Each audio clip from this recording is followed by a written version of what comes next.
Hey everyone, welcome back to Team Frostbite, sort of. Team Frostbite reacts to GenLOCK. We're still working on the acronym. I just started giggling like a 2-year-old at Frostbite.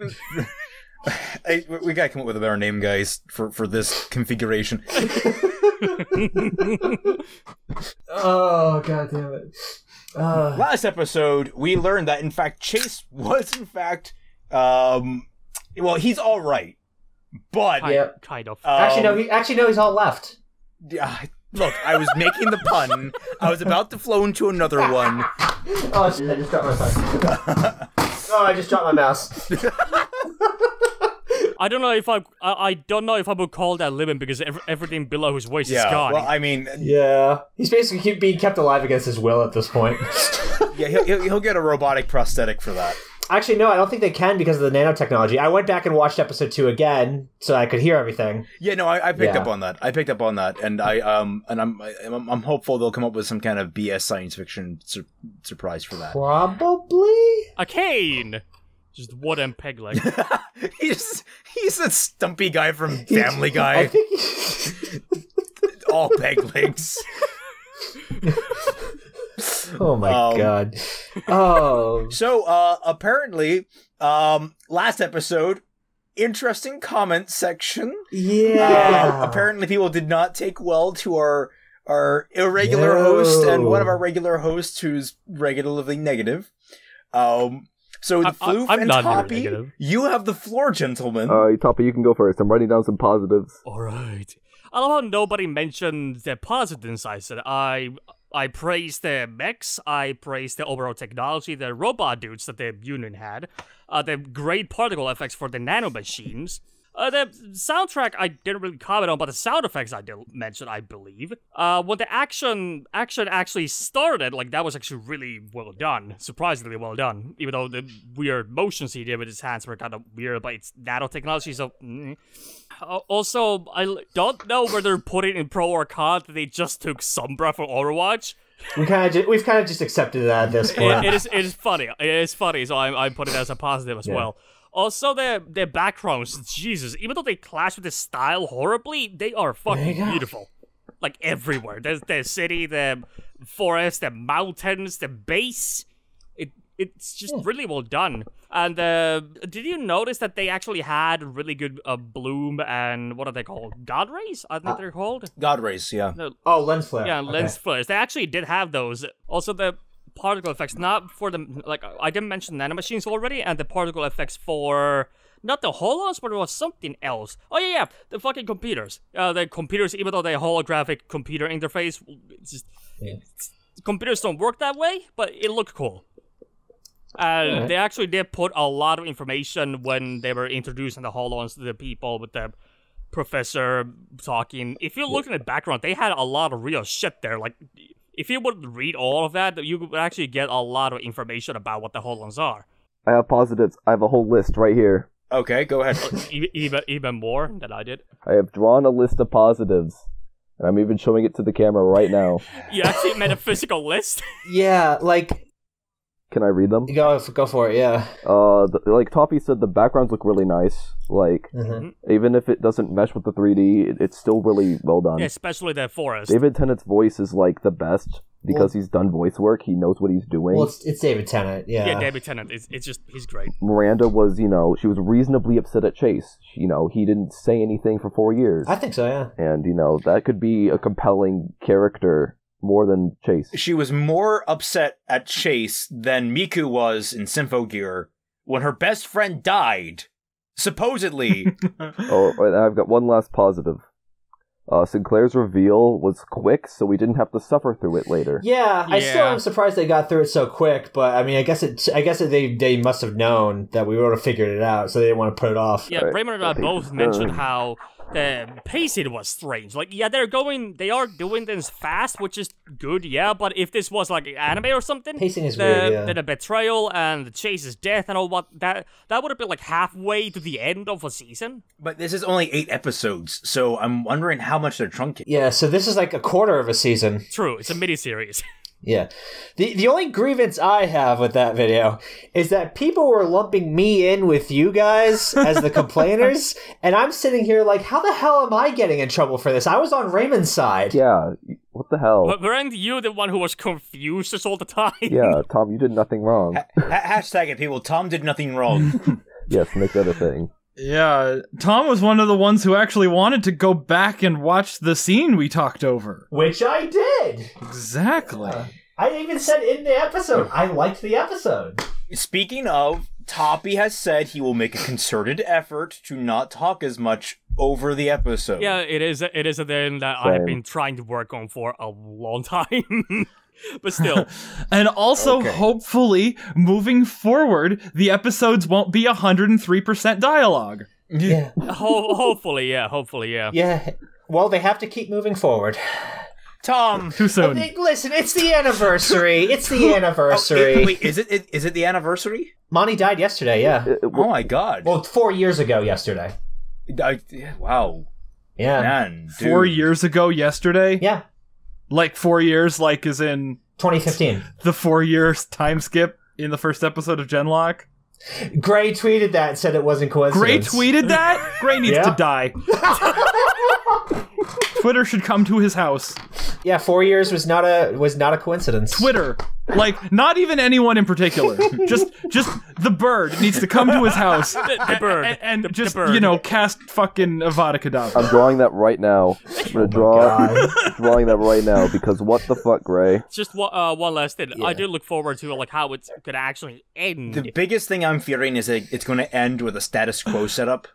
Or like, not even a status quo setup, just it feels like status quo again. Yeah. As opposed to like, I'm thinking back to She-Ra, where the ending of that season was fantastic in that it upended the status quo and then established a new one in its place. Cool. What I want to know is what the Union is and what the Vanguard is. Like, I know.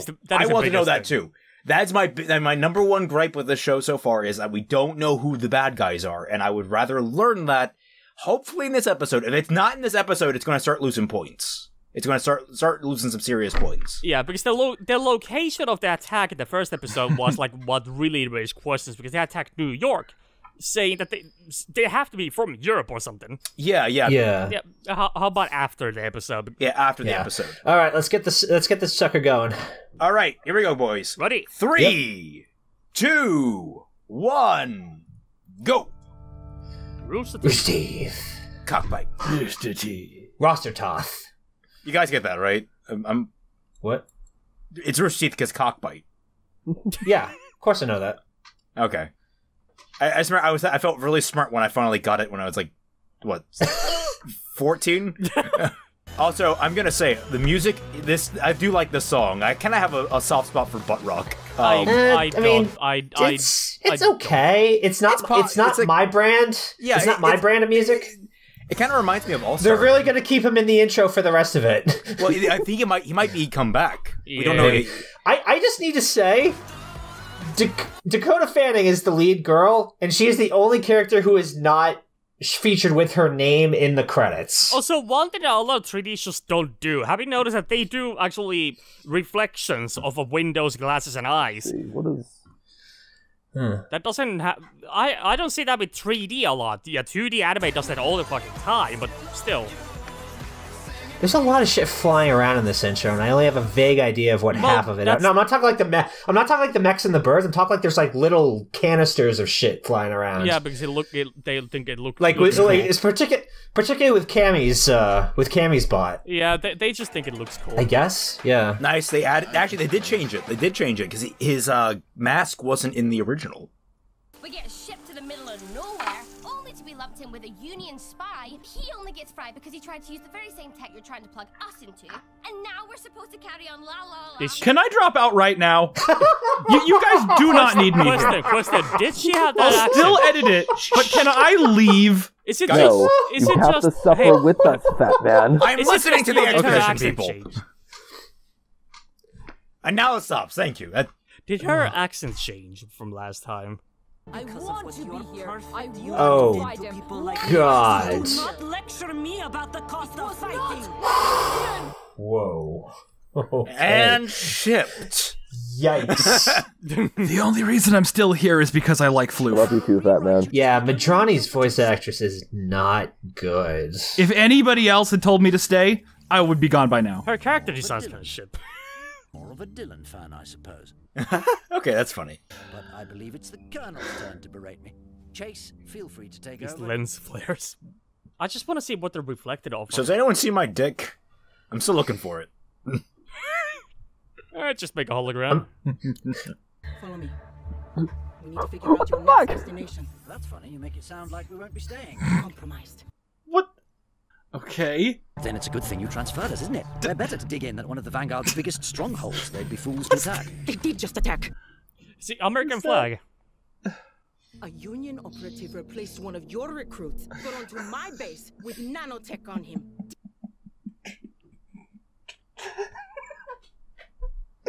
What's so funny?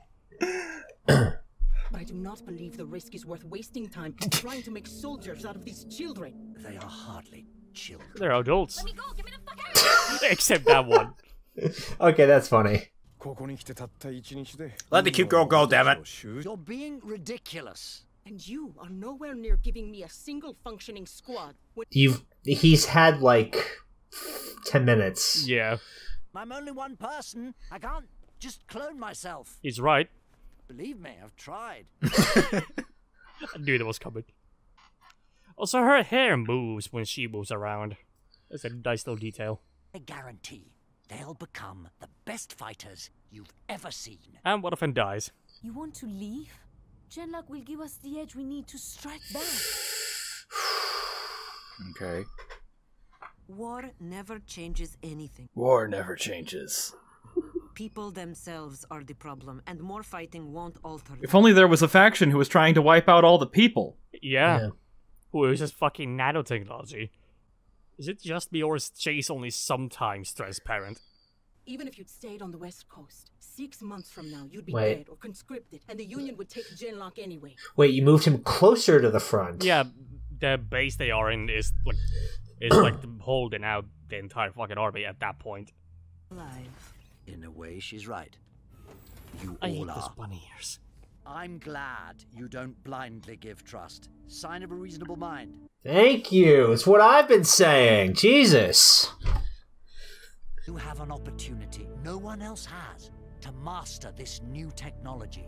Who's gonna die at the end of the season? That's a good question. I say Sombro, the Japanese guy.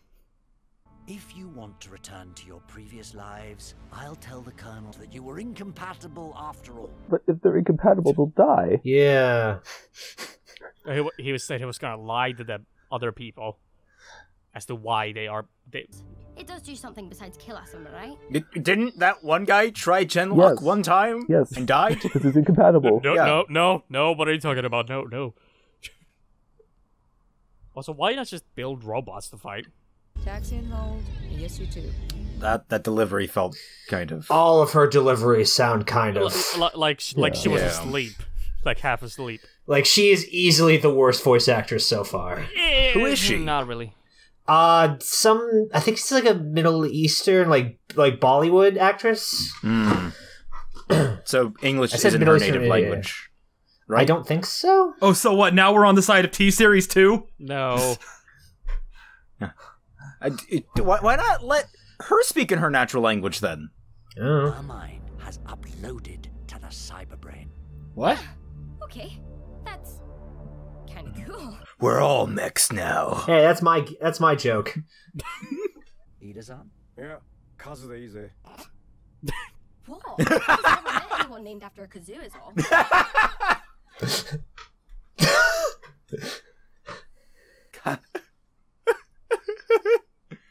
Oh, Scott's pronouncing Japanese. I relate. Really? What? Basketball? How's he dribbling it when the ball's like as small as this eraser on this pencil? Maybe if you turned off aim assist? I don't know what you're talking about. okay, that was funny. Okay, that's funny. That's funny. I like how Miles is the most tolerable part of this show. God, Jesus. no. That's a powerful fucking zoom. I didn't say that. I will find a way to talk to him. Do you want me to tell him about us? Do I need to do it? Oh, fuck. Oh, gee, who didn't see that coming? Cheating bitch. Oh. I mean, it's been 4 years, but like, come on, you guys saw that coming, right? Dude, how good is your fucking microphone? Do we have? Oh, that's nice touch. What? He crushed the ball. He was gripping it tightly. They didn't even need to show it. I thought he dropped it. Down the rabbit hole. Let's do this. Oh god, did she say down the rabbit hole? Ugh. She's a rabbit. And she has those fucking ears? She's a rabbit. This sounds like the theme for Stranger Things. Well, it's synth pop. So I know, but it's very Stranger Things-ish right now. I seriously want her to die. Her last name's McCloud? Yeah, you know. Oh, I'm happy. Yeah. This is what happens when you don't hear things. Well, no, you learn that from the first character show. It sounds like he's copying Mass Effect music. I didn't watch them. Yes, you did. You were there at the end of Volume 5. We all watched it. Oh, right. It's been a while. If I wink out, you can have my manga collection. What's wrong with you? Okay, I love her. I love her. Yeah, come on, the humor at least. I want her to die at the end of the season. What's wrong with you? Ooh, that's a really nice sequence right there. And the Barney Rebel suddenly goes way up. Yeah, it goes normal. Yeah. Is every episode gonna have like one line that's funny? I hate that head. This one's had a few so far. Oh god, I don't have skin. Yeah, it's like an exoscale right now. Why are the eyes like that? Why are there multiple lights instead of one? There are multiple cameras. That makes no sense. The other ones don't have that. No, that makes perfect sense. Have you ever seen aircraft cameras? Aircraft cameras have like their clusters. Yeah, but the other ones don't have that. They're cluster cameras for different reasons. Like, is her whole lot made for recon? So yeah, did they design these like after they've already like gotten the personalities of each? Also, pilot, her legs are fucking long. Yeah, she's short. But it would make sense if all the holons have a different purpose, like this one is for recon or something. Well, I think it's an exoskeleton. It's versatile.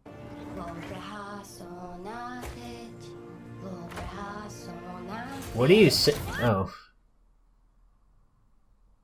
Yeah. And those two look almost the same. Your legs are longer, proportionally speaking. See? Oh, okay. I only had enough time to design one frame to give you all, so I went with some idealized ratios. Oh, Jesus. Okay. Who's next, Doctor? Just no. Oh, now they want to. well, yeah, they can see they have a giant fucking robot. Wouldn't you? Wouldn't you want a giant robot? Yeah. I mean, I guess, but if I knew my brain was gonna get fried if it went wrong. Yeah, I'd be worth it. Be fucking worth it, man. It will be worth it. I don't want to live if I'm in a world with giant robots and I can pilot one. Yeah. I mean, I guess. Wait, so he says he can feel, right? So how come when Yasmin got stabbed in the first episode and a robot shouldn't feel that? No, he means like he can move his arms and whatnot, like that feeling. Oh boy, I usually only get this excited when they say the title of a movie in the movie. Happy second birthday, everyone. Second birthday? He said it! He said it! Well, good news is, it worked. Bad news, you're stuck that way. Oh. Running your mind as code. I'm gonna need to listen to all that again, unfortunately. He's just talking about how they're remote controlled. Think fast. Okay, that one was fun. No, football around. Okay, that was funny. Look at that, yeah.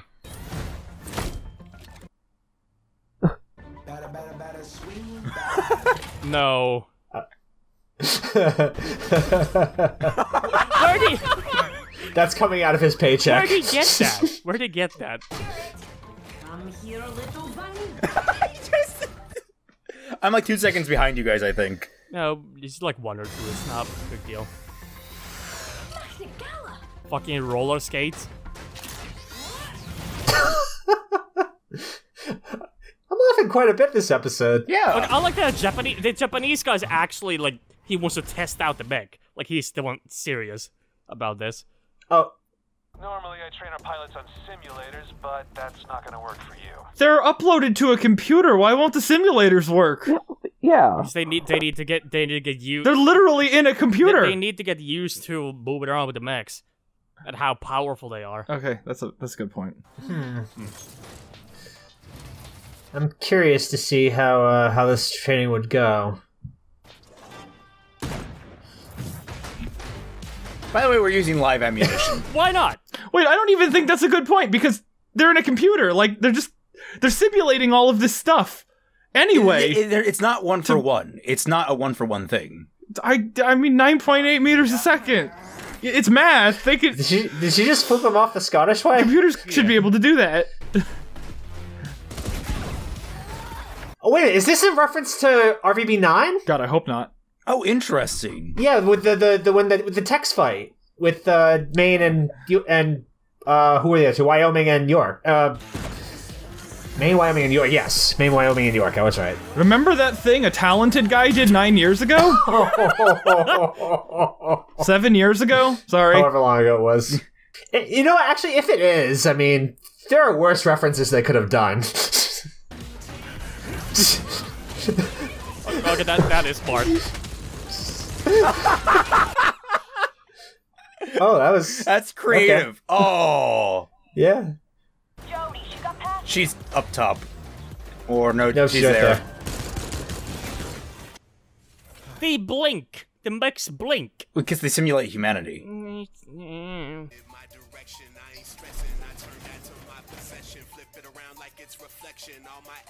I hate this music. Hey, I just want to take a second to say that I really respect Richie Branson and his openness to the negative feedback he got on this track. I think that's awesome, and it takes a really big person to not just immediately block everyone who's critical of you on the internet.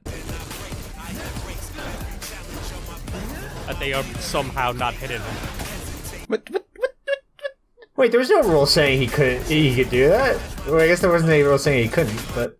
What is this bullshit? Yeah, it's just pure bullshit. How is he dodging bullets? It's bullshit. Yeah.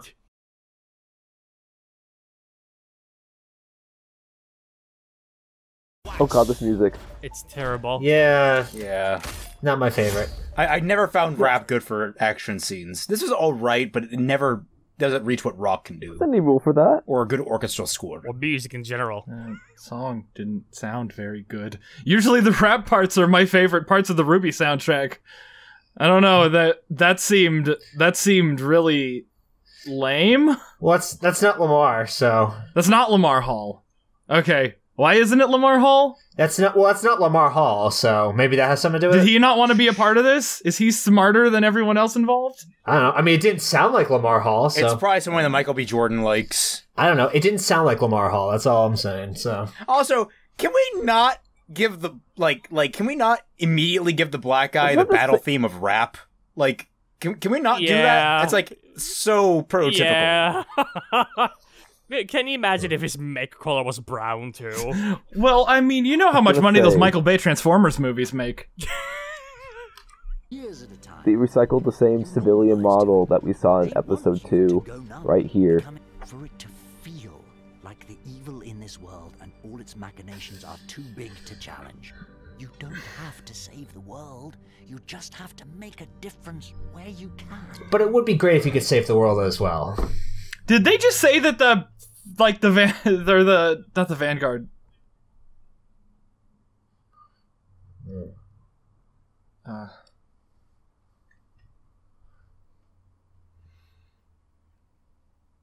Is weaponized. Why all this bloom? He has no shadow. Maybe, just maybe, if we're he has no shadow. Holy shit! He doesn't need one. He's the Doctor. He's a hologram. I think he might be a hologram. He's a hologram.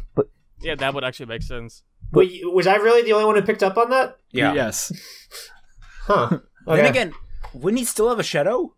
No. Yeah, because light hits something, it still reflects. If you see it, it's reflecting light, which means it wouldn't be behind him. Oh, he's see-through, see? Yeah, it's a hollow. Yeah. Okay. I knew that immediately, because there's no way he got from his office to down here that fast. He would still have a partial they shadow. They have done weirder cuts before. It'd be like light going through glass. Like this thing. We'll still cast a shadow. Yeah, it's a minimal point. Maybe I can angle this. Hey, put her there. We should celebrate. No, I hate her so much. Half the people in this call love her, half the people want her to go away. I look, you know, I know it's pandering, but I will eat that shit up willingly. Colonel, you've a message from a modern Major General. Really? I have questions. Really? A Texas number one, why? Texas speech device. Number two. Okay. What are you asking? Why over? Device? Why? Why is there a singing hologram? Like, why would you? Why? Oh no, because remember. Hey guys, remember Mass Effect 2? Pause. No. I didn't play Mass Effect 2. You guys pay attention earlier, where the guy, he was like, "Mix into my lab again without permission, and I will rewrite you to speak only in Gilbert and Sullivan lyrics."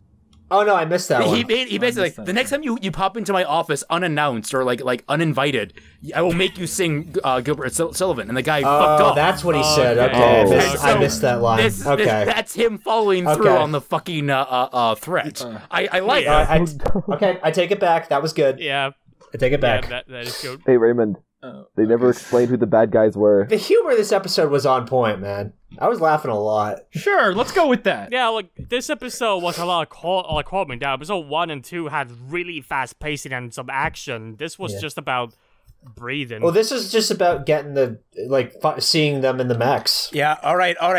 I'm going to follow through on my statement at the beginning of this.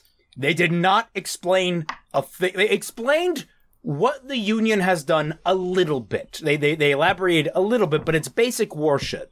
Yeah. Just the idea that it's global. They expanded on that a little bit. They had, what's it, Romanov or Valentina. Yeah, Valentina. It's her first name. It's easier to remember than her last one. They explain that she was a resistance. She was like in kind of resistance, and she's left all that behind. Interesting stuff, but it doesn't tell me who the Union are. So, I'm sorry, but all right, any potential for this being a 10 out of 10, okay, it had already lost some points, but yeah, any potential for this being a 9 out of 10 just dropped to an 8 out of 10. I need to know who the bad guys are, guys. I need to know who the bad guys are. Are you expecting the last 5 episodes to, suck your dick? How in the world could this be a 9 out of 10? Because I actually thought this episode, I've been enjoying myself, motherfucker. How in the world could this be a 5 out of 10? I will fight you on this.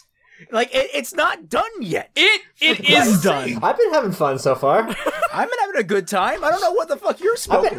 Let's find some positives here. Yeah. Funny enough, I don't know who was it that predicted that this episode was gonna have a lot more positives than the last two, because this episode didn't have as much stupid shit in it. Well, no, I didn't predict that. I just said that in the next video you need to bring it up and say all these positive things about the episode so people will come over to this video. Positive.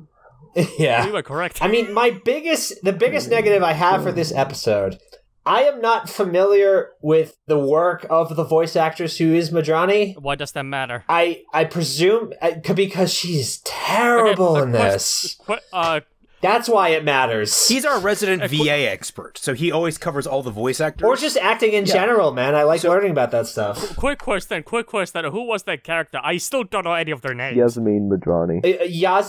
Yasmin Madrani? Yeah. She's the one in the yellow wearing the jacket over her suit, and basically the one that was with the Union and defected. Oh, the ex-Union. Ex-Union. But she's the worst actress in this. Yeah, I'm not familiar with that actress's work. She's a complete unknown to me. Her performance, but I know she has a wiki page and an IMDb page that lists her work.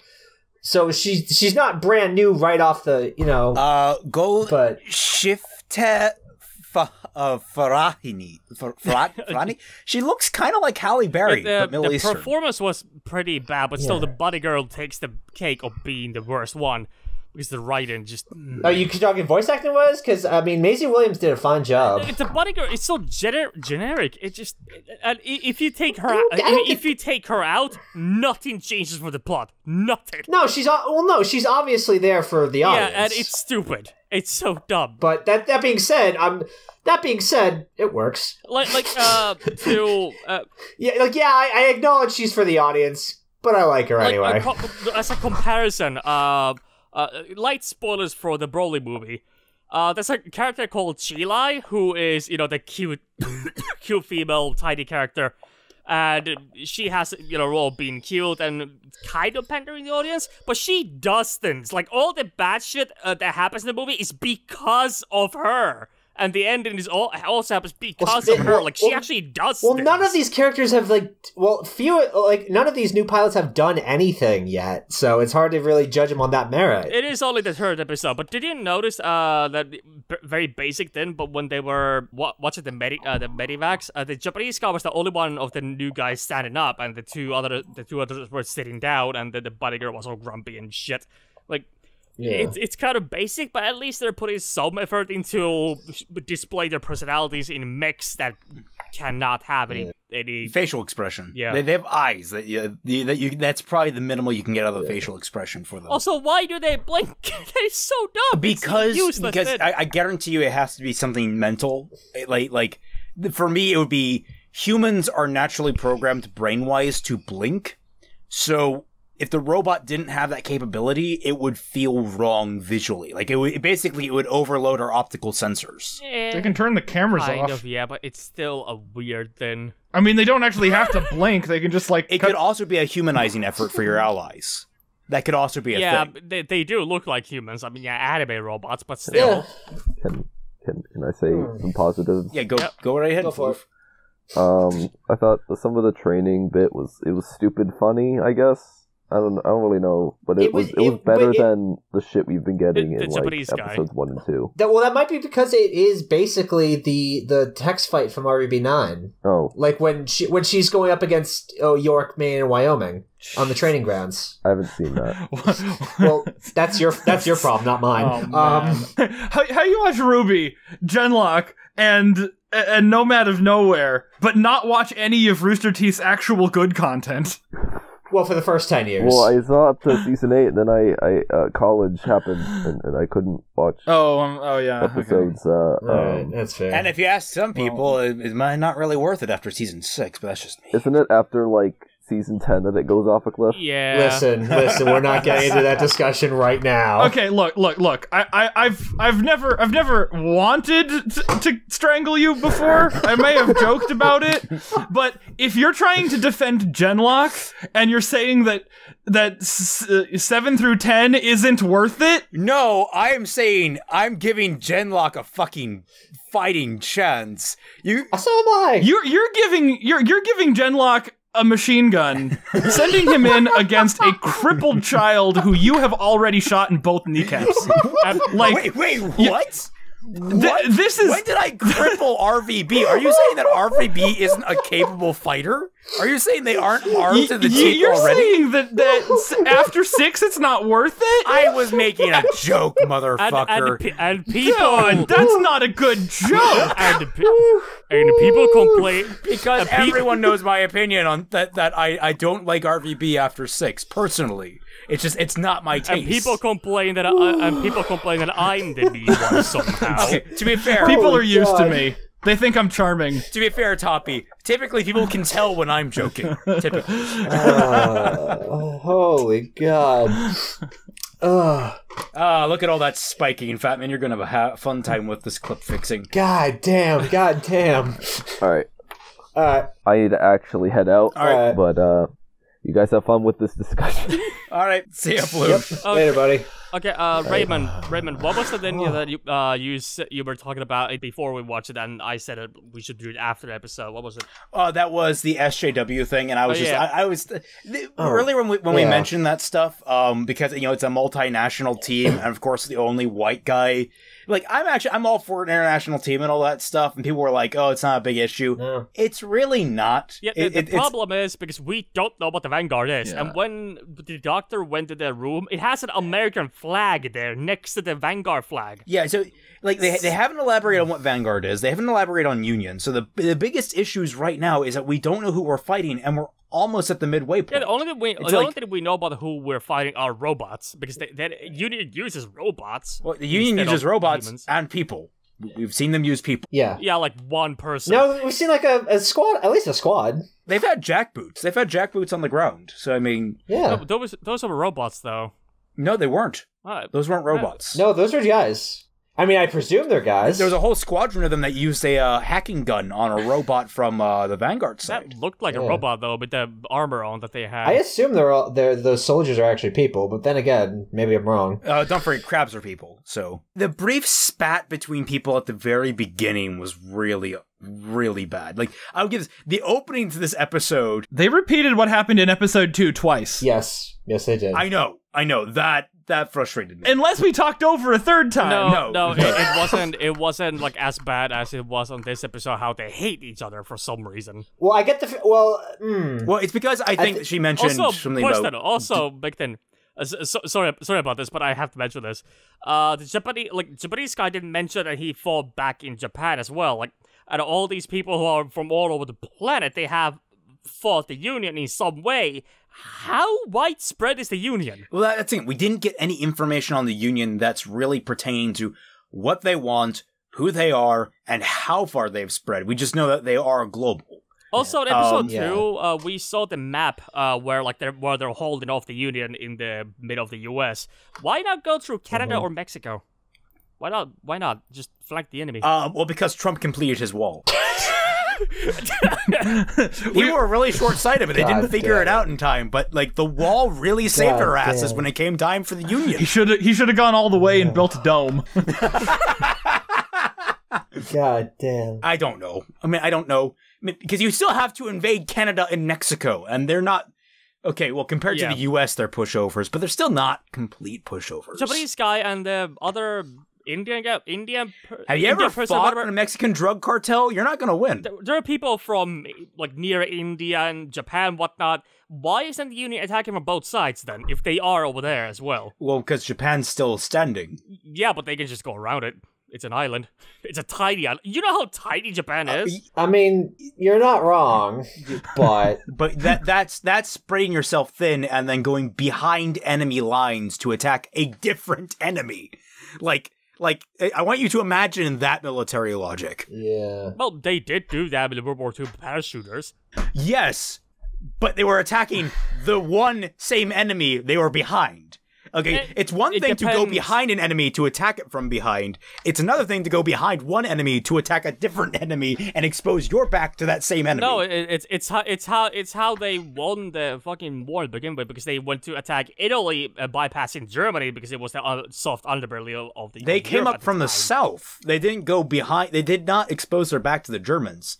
They came up from Africa, which is where they... No, but Germany was fighting over Navy control the entire time. But the thing is, Italy and Germany were also still technically the same side of the war. They were allies, so attacking... Yeah, they were Axis, but still semantics. Yeah, but still, with the the Union and the Vanguard, we don't know what either is, so we have no investment in what's going on. Vanguard, I have to assume is like some kind of ragtag freedom. It's a U.S. military outfit. Yeah, we have no idea. Yeah, it's a U.S. Union is. I honestly don't know what they're after. They're all over the world, from what we have heard from the other people who come from all over the world.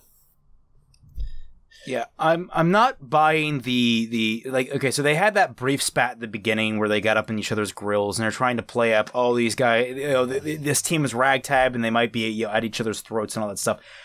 I did not buy that for a minute. That felt so forced. I kind of like the idea that maybe they should have just... Yeah. It was... Yeah. I wanted to buy it.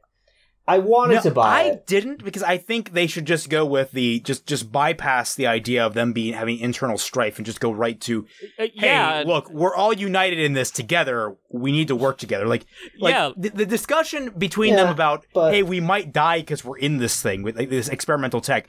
That was more compelling. Yeah, she left the Union. That's not addressed at all. Yeah, it's not addressed at all that she left the Union to fight against it. Yeah, just the fact that she was Union, that's gonna bring up some issues. I mean, I'm just gonna highlight because we brought it up last episode. I'm trying to find the frame for it, but I just saw it. They did remove the nanites via a vacuum. There was a nanite vacuum, if you didn't notice, in this episode, where they were sucking up to where the nanites were at the end of the last one. So there was continuity there. They actually established that through just visual stuff, so that's a very good touch. I give the episode kudos for that. It's an EGAD invention. Instead of it's not gonna ghost, it's data machines. I not even gonna say anything else. I'm just gonna own it. Yeah, no, I actually agree with that. I would love to see EGAD's little rounded head just suddenly pop up out of nowhere. Yeah, that's where Weller gets his funding. Yeah, I'm trying to find the frame. Yeah, okay, you can see it in, like, 145. Like, there's a guy in the background, and then immediately following that is the same scene of them using another vacuum to suck it up. It's like 145, 150, or thereabouts. So, that is really cool. Wait, 1 minute. Okay. These hazmat guys, their gloves have yellow fingertips. So I thought at first they had, like, open-fingered gloves for a hazmat suit. And I was like, wait a minute. That seems... contradictory. That seems like a pretty easy to fix design flaw, guys. Yeah, but they're just yellow. So yeah, they did go a little bit crazy with the lens flares all over the place a little bit. Yeah, J.J. Abrams directed this episode, and actually, no, I didn't notice it that badly. But I mean, considering all the exposition, yeah, like J.J. Abrams directed this series. I'm kidding. That is actually true. Abrams is pretty good. Yeah, you wonder if this was Abrams inspired in some way. Yeah, I mean, I don't doubt it was. I mean, everything here looks Star Trek 2009 to me. A little bit. But I'm also getting some very Pacific Rim vibes as well. Pacific Rim. I mean, like, this thing is such a Frankenstein of sources, which I'm not going to complain about. I actually really like the mixing of things. I just like it when there's... when it comes down to, like, science fiction and fantasy, my big thing isn't so much... You know, the focusing on the one really standout thing. I like what was the show? I'm trying to think of what show it was. But there's a method where basically everything is very unique in its own way. Where, like, you might in the same show have giant robots going off against magic wizards. Like, I like shows that have a wide variety of powers and abilities and characters using those powers and abilities. I don't like it when it's like the Naruto method where everyone's a ninja. Yeah. Like, I like everyone's a ninja but has a unique power. No, that's not cool. I like the idea where everyone is like their unique thing. They have their own unique backstory and their own unique motivations. It's not just everyone's a ninja. Everyone's a Saiyan. Everyone's a, whatever. Yeah. I don't know how to eloquate that better, but I think they get the point. My big problem with sci-fi, why I don't watch a lot of it, is because the big thing for me is consistency. GenLOCK hasn't explained anything yet. So they've been consistent in not explaining stuff. Also, tiny hands. Actually, no, they've explained a decent amount about the mechs. The Union and the Vanguard, we know nothing about it, so we have... I mean, we know nothing about that, but they're explaining about the mechs at least. Actually, interesting note about the mechs. I'm pulling this up at 1437, comparing the Chase's mech to McCloud's mech. I commented in like the first or second episode how the Chase's mech has tiny hands.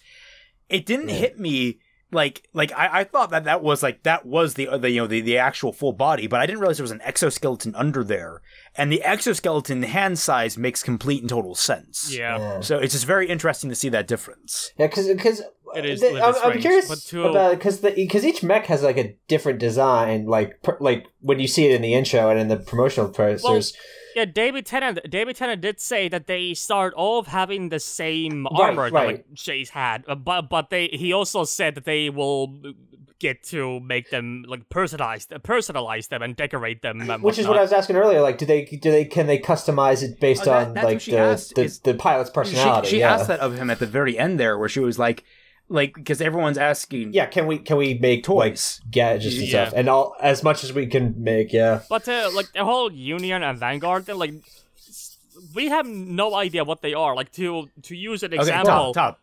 You've harped on that. We've harped on that. I'm going to use an example how they would have fixed that. You know how Star Wars opens? Yes. At the text scroll. You have one paragraph that explains the whole thing. Done. All right, look, Star Wars gets a special pass for that, but opening with reading? No. It's not bad then. It is. Yeah, I mean, no, actually, no, Toppy might be onto something here. Look, they're already ripping off enough science fiction shows. Do we really want to add Star Wars to the mix? Okay, wait, hold on. They're amendment. going to pull out lightsabers at some point. Hold on. I have an amendment. that news thing that the mother was watching in the first episode. They could have done that. Yeah. The news show. This is the modern world. A news show to explain shit. Or no, it wasn't a news show. No, it wasn't a news show. It was like an interview with the mayor, or the president, or whoever.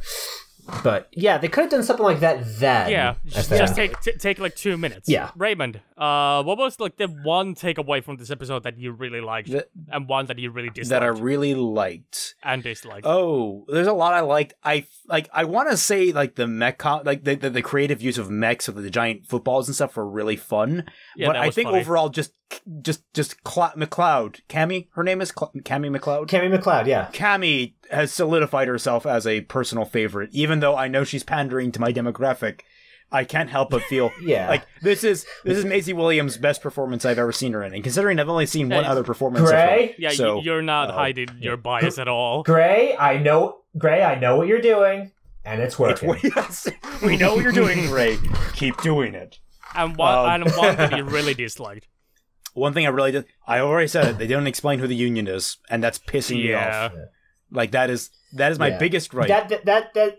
That's a big serious gripe so far. If you want to compartmentalize that as an overarching flaw, I want to a smaller flaw in the episode. The opening was really clunky. The opening was in fact really clunky, where they were just rehashing it was really the plot of the last one twice. And then also throwing in some weird team dynamic stuff that didn't really work at all. Yeah. Like, and I did jokingly say I shipped those two, Valentine and Madrani. Just watch Sergo do it anyway. I was. Oh, they're going to get shipped. They're going to get shipped hard. Just because two characters at each other's throat like that. The hate fucking fandom cannot wait for shit like that. Oh, I'm already imagining the fan art. Yeah. Also, Tom, one really big thing you disliked, one really big thing you really liked about this episode. One thing I like, honestly, once they were in the mechs, that whole sequence, like the playing ball, the shootout scene, like the capture the flag scene, all that, I thought was really good. Just seeing them all interact in the mechs and stuff. And also, the nod to RVB9, I appreciate it. I mean, RVB9's not one of my favorite seasons in the world, but that was one of the best scenes from that season. So it was nice seeing that done in this way. One thing I disliked, again, I gotta harp on it again, Madrani's voice actress, which is a shame because I like the character. Like, the character's really growing on me. My question is, why didn't they let her speak in her natural language? I don't know, but it's just because I feel like you would get a better performance out of her. Yeah. I have a theory. And you already let the Japanese guy do it. Yeah. So yeah, my theory. Go for it. Sure. I need to point out something about the Japanese guy real quick. Yep, sure. Cammy, right? Arya Stark. She understood him with her eyes closed. So are the subtitles pumping to her? Shit, like, I didn't even notice that. Like, all the time? Probably. Like, if he spoke, if she hears something while she's trying to sleep, would her eyes light up with subtitles?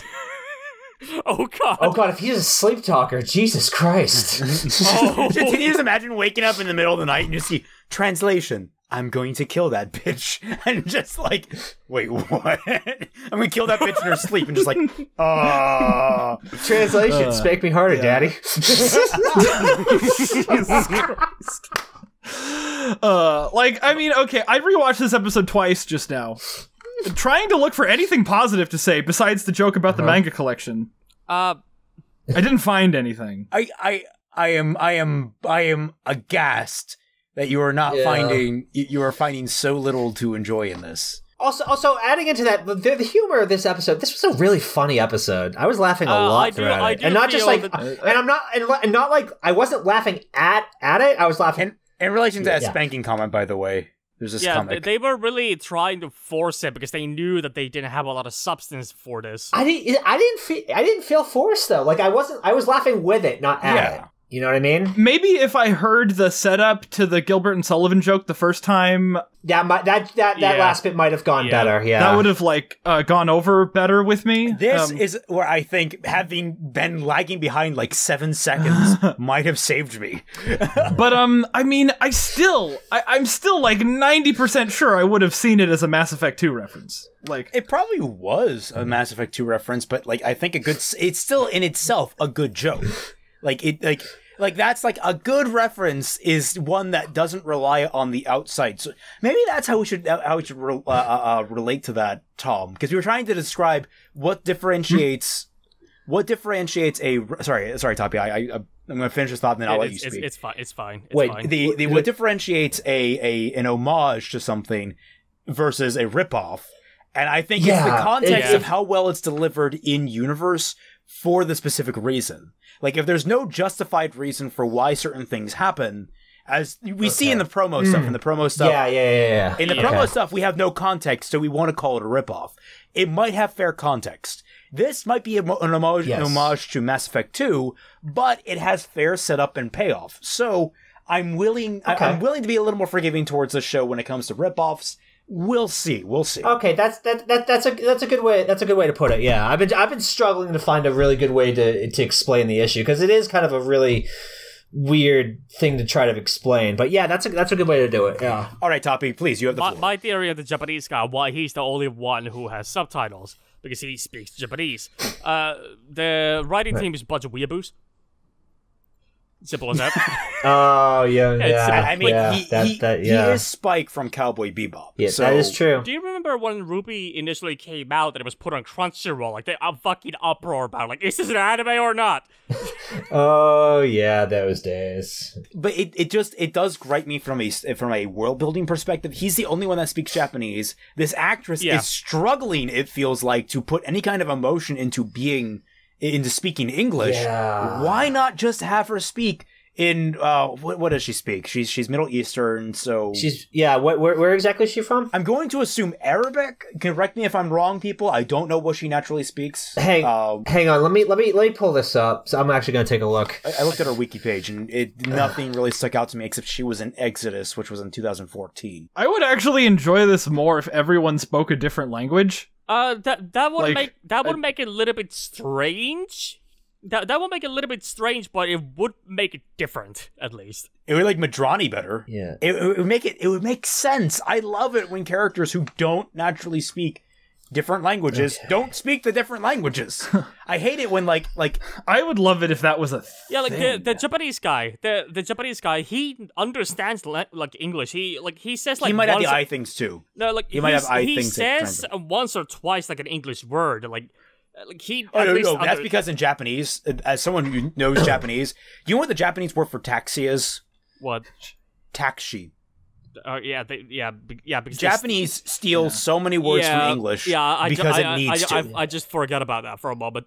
They do steal all that shit. Okay, so she's from Iran. She's native of Iran, so I guess Arabic would be. I think it's Arabic. Let's see. Okay. That just puts more questions because she did say. Oh, it's Persian. They speak Persian. She did say that she was ex-Union, so the Union is in the Middle East as well. Like, it's all over the fucking planet. Oh, there are 7 more languages recognized. Azerbaijani, Kurdish, Lori, Mazandarani, Gilaki, Balochi, and Arabic. So there are like 8 languages in Arabic. It's kind of what makes the Middle East a huge mecca, is that there's so many different ways to speak there. It just raises more questions because everybody like has some kind of accent, like suggesting that English is not their native language. Which just raises the question, why are they in the U.S.? Like, is the U.S. like the last bastion before the Union? Well, but that can't be, because Japan's still standing, apparently. Yeah, like, Japan is fighting. Like it makes sense. Japan does have a very good self-defense force, even in real life today. Yeah, that's true. All right. Now going back to like the love triangle thing that they're setting up, which I called in the first episode. That's kind of frustrating, but okay. Yeah, I mean, the minute it makes sense, but it's frustrating. Yeah. So I find it is like. That is a severe violation of privacy if you have microphones that can apparently stretch like 2 football fields away. It is really weird, yeah. Because like, what if there's like a top secret meeting between the officers going on? You know? Yeah, I was gonna say like, can you listen through walls? Yeah. Like, how soundproof does something need to be to prevent that? But still, like I was about to say, with the mechs, they are made like the holons are made to defeat the Union, so they should have all the bells and whistles. Ease is asking, how does this compare to other mechs? I mean, we haven't really seen the mechs in action yet, or at least not seriously in action. Not seriously in action. We just saw the first glimpse of them. Yeah. So I can't compare. So far, it's not even as good as Darling in the Franxx. I haven't seen that. Not yet. Yeah. At least. Ava units are badass. These guys do not give me that impression at all. The mech faces are not as expressive as Darling in the Franxx. Well, yeah, I was saying. Darling in the Franxx, though, that show isn't even about the fucking robots.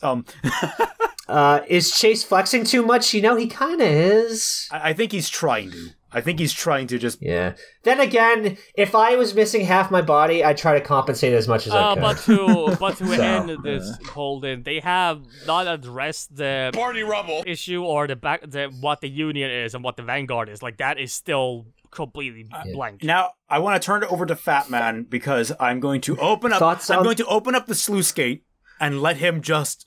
vent on everything he thinks was bad in this episode. Oh shit, here we go. Because I think that's probably this is a good time to put it. I was reading the user questions, but okay, go for it. If you spot a user question that has a good, that's good, you just cut in. Who is your favorite character and why is it Cammy? It's Cammy because she's the only one that they're trying to push merch of. Pretty much, yeah. And it's working. Yeah, it is. No, not for me. For me. You mean the bunny girl? Thus far, the bunny girl has no place in existence. She has contributed nothing. Yeah. Thoughts on the design of the mechs in relation to more grounded mechs like Full Metal Panic, which I've never watched, and Pat Labor, which I've never heard of. There's a huge... I've seen Full Metal Panic, and I like... There's a huge... It's weird because they're different. Sorry. I don't know if I want to... I don't think I want to consider this a mecha anime because this is not all about... Like, there's no pilots in the mecha. Yeah. They said they're not mechs. They're drones. Yeah. Do you guys feel that RT shows, animation, art style-wise, are starting to blend in? I mean... Like, blend into each other? I mean, we just saw it... I don't necessarily think so. No, like I think he means a Ruby and GenLOCK and how the models are pretty much the exact same. Yeah. I mean, if you're modeling a human in Maya, you're gonna use a similar... Can you get an erection in a Hotline? Well, Chase definitely can't. For fuck's sake. So we're gonna have to ask the Japanese guy if he, Yeah. Really. Someone asked about how the mechs are like, and I wanted to mention there's a gigantic clash between the normal big bulky machine mechs and the stupid anime mechs. Would more advanced technology justify the existence of mechs? Because I don't see a reason for mechs in this world. Just nanomachines. Just use nanomachines. Yeah. I don't know. I honestly don't have an answer for you. Fat Man, you have the floor. See, I don't see the reason for mechs to fight nanomachines. Yeah. Oh. Like that's like, I mean, to me that's like a base level problem with the show is that like the threat there is a swarm of microscopic bugs that eat you. Yeah. So how is a bigger person-shaped robot going to do anything about that? I mean, they have EMPs, but still. Yeah, they need to have like EMP generating like force fields. They need to send in like little drones that just emanate like a radius of EMP. Like a human shaped robot, what's it gonna do against a nanomachine? Or just have the big question. It goes back to we don't know what the Union is. Like we don't know. Like we don't know yet. Yeah, so it's like.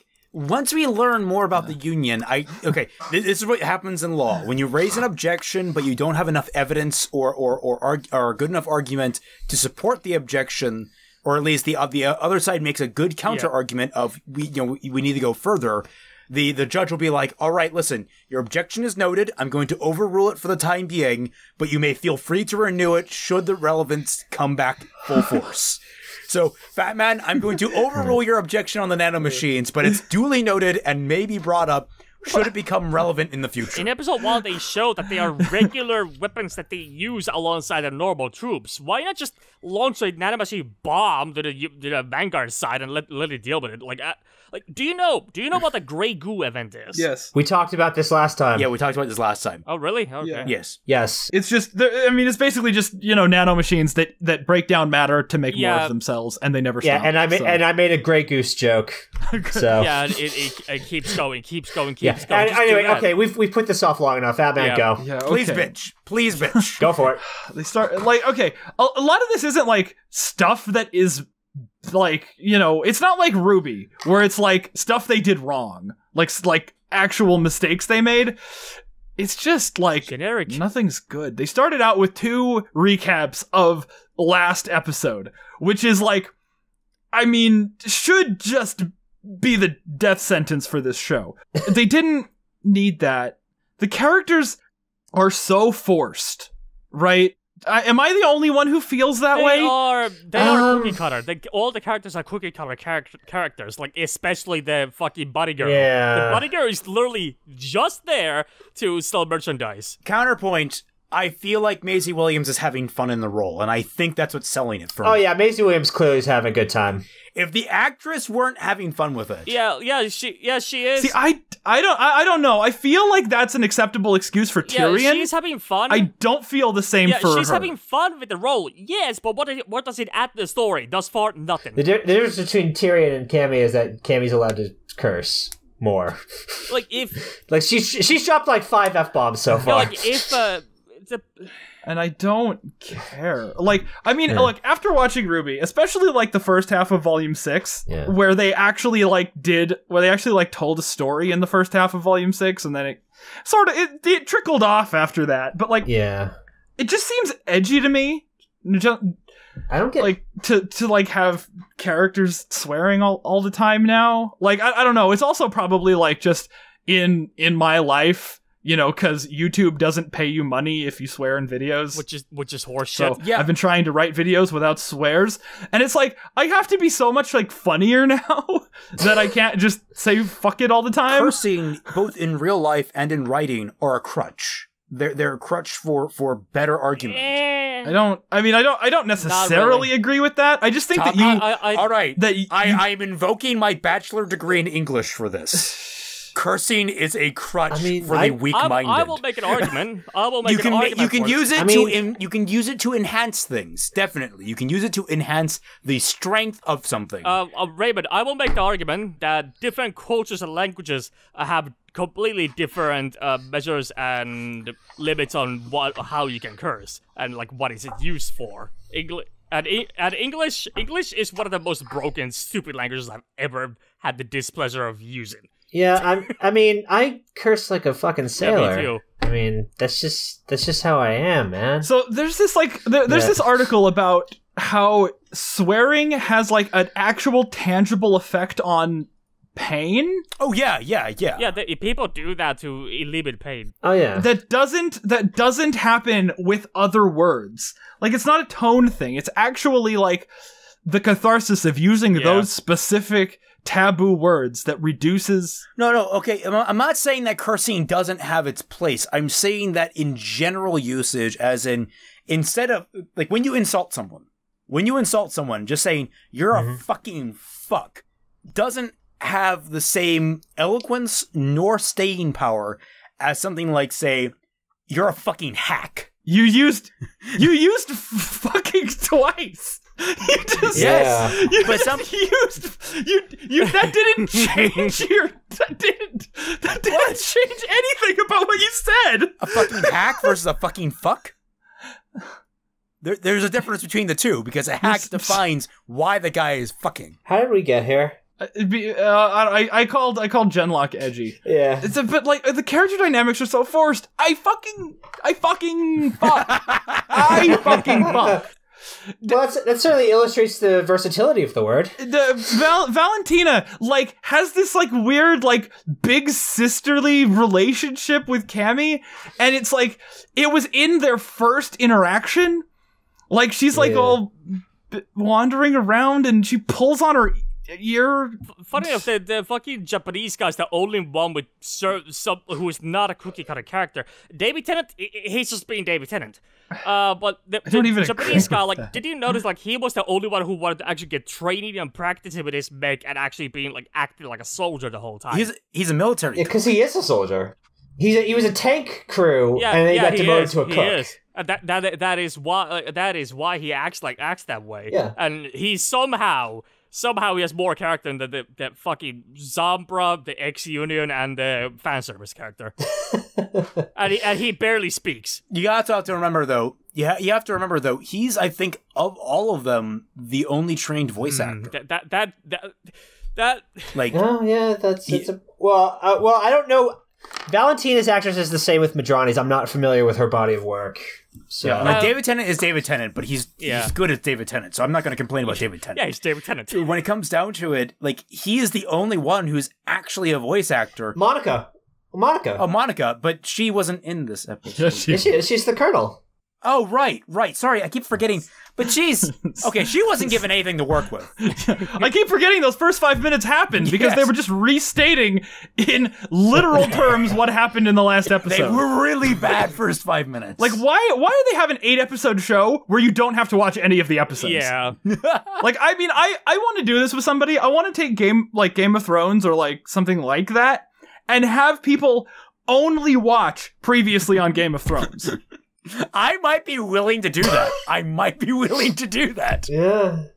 Isn't that what you say the Ruby problem is? Like, it's like you don't have... They pander to people who don't watch the show? Like, isn't that what they did with Volume 5 and the Oscar scene? I mean, they definitely pander to people who don't watch the show.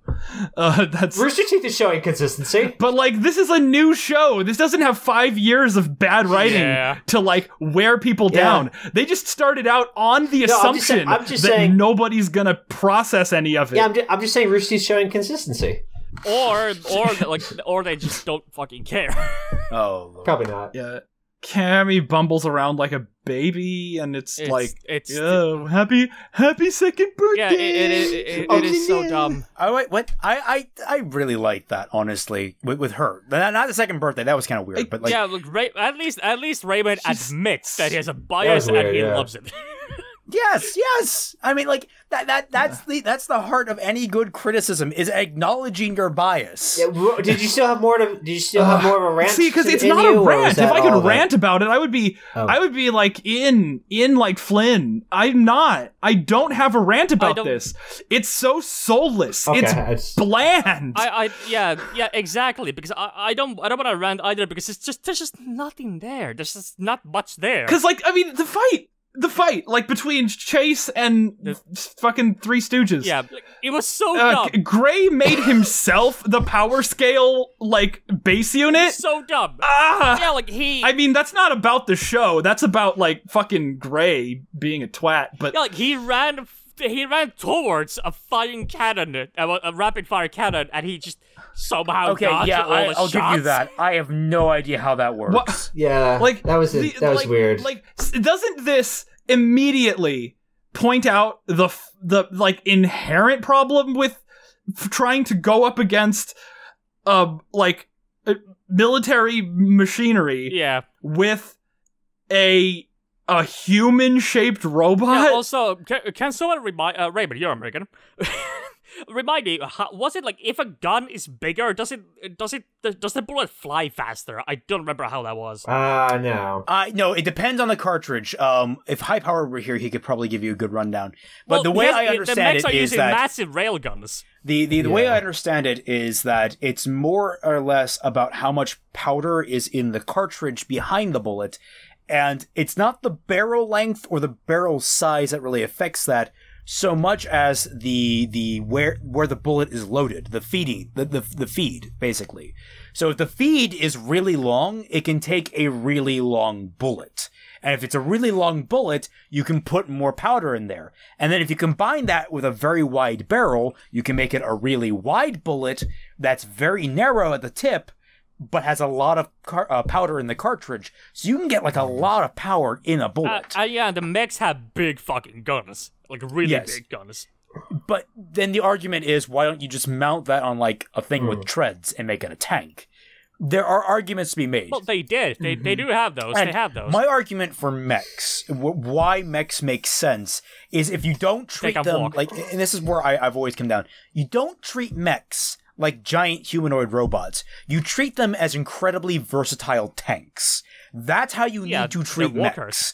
The idea is not that they can run up and punch things. That is always last resort for what a mech should do. It should always be a ranged combatant with a very big weapon that can be very mobile. Yeah. That's what makes a mech dangerous. So the idea of like Gundams flying around with laser cannons, that's what makes Gundams scary, because they are giant. They are giant tanks flying around with laser cannons. In fact, one of the earliest Gundams was just a flat out very big tank. If you remember the very first Gundam series. Yeah, also because they have legs, so environment is not a problem for them. Like, the reason why tanks got so many problems in World War II was because both production and the environment. Like, certain tanks just could not go through mud and whatnot. Legs, you don't need to worry about that. Yeah, it's a giant tank has legs. You can just all 3 episodes have had an "I'm out. Oh wait, no, this is actually pretty cool" moment. Yeah, and at decreasing intervals. Like the first one, it was like they get off the thing, they're like, I don't trust this, and then they're like, oh well, I guess I'll just go anyway. And the second one was like, I'm suspicious about these suits, and then after the guy dies, they're just like, oh, this is fine. And now in this one, they're starting out the episode back at like, I don't trust this. Like it's like you. Funny enough, they're treating this like an episodic show. Yeah, the only like they don't know how to write movies. Yeah, the only reason why I was sticking along because I like doing this with you guys. Like, it's generally fun. Also I noticed that. I noticed back in episode 1, you know what they find the EMP? Like, I noticed from that scene alone that this series is gonna be fucking terrible. Like, in writing at least. Also, after they fired the EMP in episode 1, I don't want to rewatch episode 1, so, I mean, correct me if I'm wrong. I've seen it a couple times. Go for it. Okay, so after he's like, after Lindsay dies, right? And he, fires the EMP anyway. Right. None of the Vanguard robots break down. Right? Am I crazy? No, that is a real thing that happened. It takes out the nanotech. But did any of the Vanguard robots have because the Vanguard robots continued to walk away. The ships didn't fall out of the sky. His did. Union. I'm sorry. I keep thinking the Vanguard's the villains. God damn it. Yeah, Union and Vanguard keep throwing me off. Yeah, I'm pretty sure the Vanguard mechs were still moving, I believe. Yes. Yeah. But it did not affect the big-ass walker that destroyed the Statue of Liberty that he was aiming for to begin with. Yeah. It took out its plane, so... I thought he got hit by something. Yeah, he got hit. Well, he was also... Because he was going on a suicide run with the nanotech would take him out, too. Yeah. But it said, like, ejector seat, malfunctioned. Failed. As if he was expecting it to work after he fired the EMP. Yeah. Right? Yeah. Am I crazy? Yeah. Well, that's because ejector seats in planes, I believe, operate on a mechanical basis, and that's probably just like some kind of... You think they know that? You seriously think they know that? I think they would. I honestly think they would. Because that stands to logic. Maybe? Because if anything happens electronically, you couldn't eject. Wasn't there like a readout that said ejector seat malfunction? That's the thing I'm talking about. Oh yeah, but it's like the sensor in your car that says the engine, the check engine light. That's like the check engine light. It doesn't mean the engine stopped working. It just means the sensor is telling you something is wrong with the engine. Like there is a sensor, an electronic sensor that tells you if the machine is still working.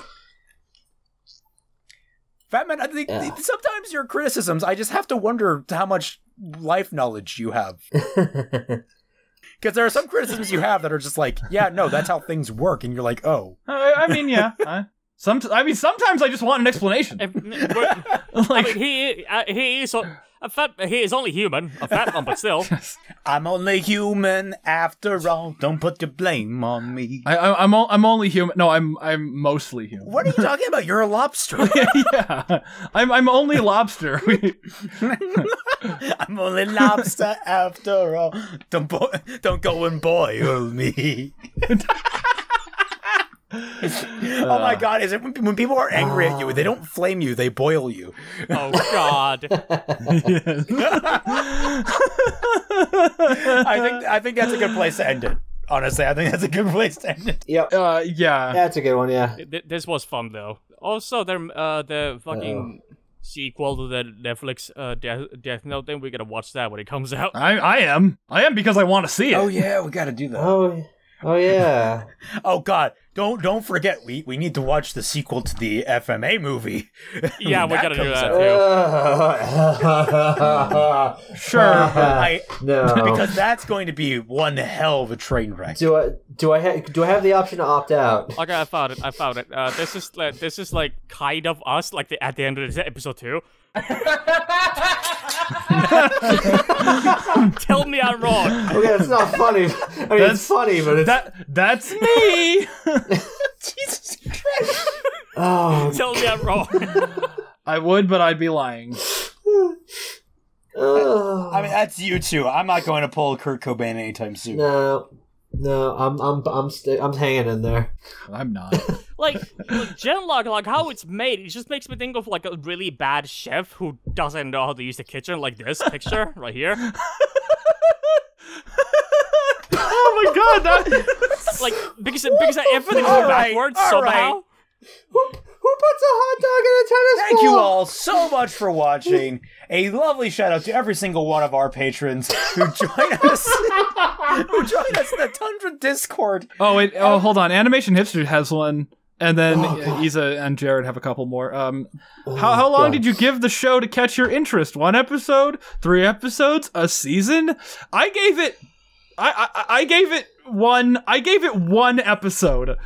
The other 2 were just because I'm doing the reactions. Yeah. And I want the money, but it's not worth the money anymore. I'm gonna like I wanted to drop out like immediately upon seeing the first of this episode. The trailers did not give me anything to go on.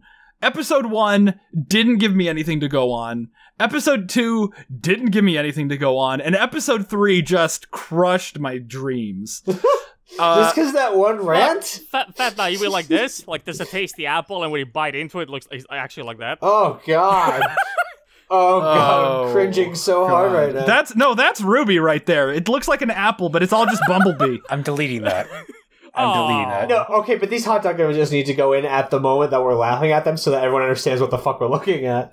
Lovely shout out to every single one of our patrons and everyone that joins us in the Tundra Discord. Remember, you too can join the Tundra Discord if you Patreon me, Tom, Fatman, Britt, or Floof for $1 or more. Considering this is Fatman's channel, a shout out to every single one of his lovely patrons who will most likely be on screen soon.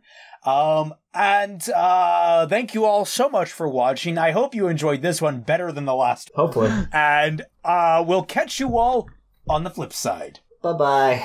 Bye. Bye.